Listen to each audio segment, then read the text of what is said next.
Alright, you downloaded an executable and tried to install it on your Windows computer. But when you double-click it, Windows displays a message asking, do you want to allow this app to make changes to your device? And if your account doesn't have administrative privileges, Windows may require administrator credentials. Here's how you can still install the app on your PC. Click the three dots at the top and go to Options.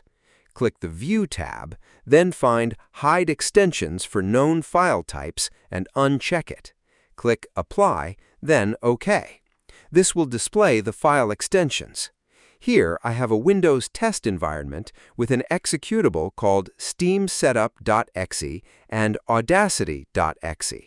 When I launch it, Windows checks whether the application requires elevated privileges. Because this application requests administrator rights, Windows displays the UAC prompt.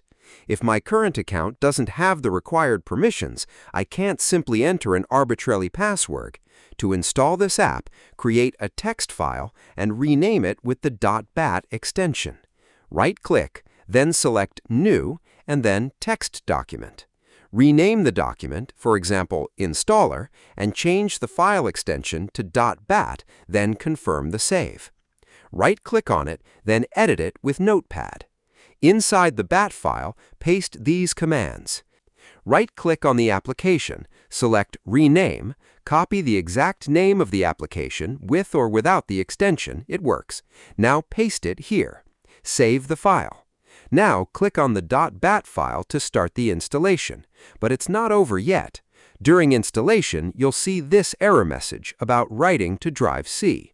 To resolve this issue, you need to create an installation folder. Go to Documents and create a folder named, for example, Apps. Resume the installation and select that folder as the installation path. Here, I'm going to create another folder inside the main folder and name it after the application. The installation completes without any issues.